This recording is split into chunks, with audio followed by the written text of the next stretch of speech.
জুলাই আগস্টের গণহত্যার মামলায় ট্রাইব্যুনালে হাজির করা হয়েছে সাবেক খাদ্যমন্ত্রী অ্যাডভোকেট কামরুল ইসলাম এবং সাবেক শিল্পমন্ত্রী ও আওয়ামী লীগের উপদেষ্টা পরিষদের সদস্য আমির হোসেন আমুকে। সকাল 10টার দিকে আন্তর্জাতিক অপরাধ ট্রাইব্যুনালের আদালতে তাদের হাজির করা হয়।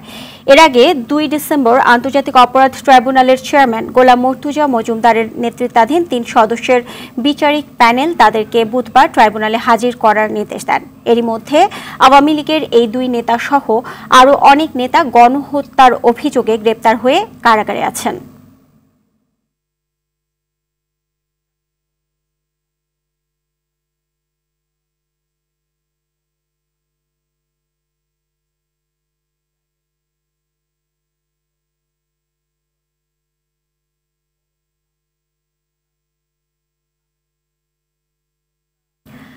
দর্শক, এই মুহূর্তে আন্তর্জাতিক অপরাধ ট্রাইব্যুনালে রয়েছেন সহকর্মী অধরা ইয়াসমিন। সরাসরি আমরা যুক্ত হচ্ছি ওনার সাথে।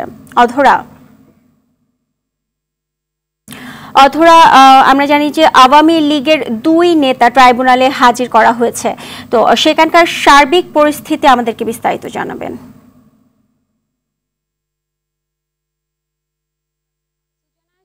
ঠিক 10:30টার সময় আওয়ামী লীগের 2 নেতাকে ট্রাইব্যুনালে হাজির করা হয় এবং তাদেরকে আগেই একটা মামলায় গ্রেপ্তার দেখানো হয়েছিল। আমি যদি একটু বলি যে জুলাই আগস্ট গণহত্যায় চলাকালে সেই সময় আওয়ামী লীগের প্রেসিডিয়াম সদস্য এবং 2 সাবেক যে নেতা রয়েছে আর খাদ্যমন্ত্রী অ্যাডভোকেট কামরুল ইসলাম এবং সাবেক শিল্পমন্ত্রী, সাথে 14 দলের আওয়ামী লীগ নেতৃত্বাধীন 14 দলের সমন্বয়ক আমির হোসেন আমু ঠিক গেল 19 জুলাই সে সময় একটা বৈঠক করে। আর ওই বৈঠক থেকে যে নির্দেশনাটা আসে সেটা হচ্ছে কারফিউ জারির।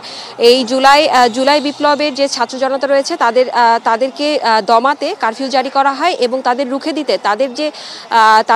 দিতে তাদের উপর টিয়ার গ্যাস থেকে শুরু করে বিভিন্ন অত্যাচার যে চালানো হবে সেই বৈঠক থেকে আসলে সেই নির্দেশনাটা আছে। সেই নির্দেশনার উপরেই কিন্তু আসলে এই 2 নেতার উপরে গ্রেপ্তারি পরোয়ানা জারি হয় এবং এই দুজনকে যদি বলি যে 6 নভেম্বর একজনকে গ্রেপ্তার করা হয় তার ধানমন্ডির বাসা থেকে আমির হোসেন আমুকে, এবং এরপরে খাদ্যমন্ত্রীকে 18ই অক্টোবর গ্রেপ্তার করা হয় তার উত্তরা বাসা থেকে, এবং তারা অলরেডি গ্রেপ্তার ছিল।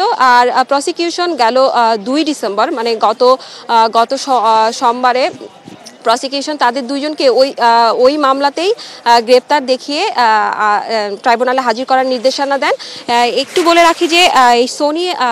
রাখি নিউ মার্কেট একটা মামলায় কিন্তু তারা আগে থেকেই গ্রেপ্তার ছিল এবং প্রসিকিউশন টিম বলে যে তাদেরকে সেই মামলাতেই যে তাদের নামে যে মামলাটি হয়েছিল এই জুলাই বিপ্লবের সময় সেই মামলাতেই কিন্তু তাদের 2 জনকে সহ 45 জনকে গ্রেপ্তার দেখানো হয়েছিল। সেই মামলায় তাদেরকে আজকে হাজির করা হয়েছে এবং প্রসিকিউশন বলছে আমাদেরকে যে এই মামলাতেই তদন্ত শেষ হওয়া না পর্যন্ত, এই জুলাই বিপ্লব গণহত্যা তদন্ত শেষ হওয়া না পর্যন্ত তাদেরকে কিন্তু কারাগারে রাখা হবে বলেও তারা আমাদেরকে জানিয়েছে।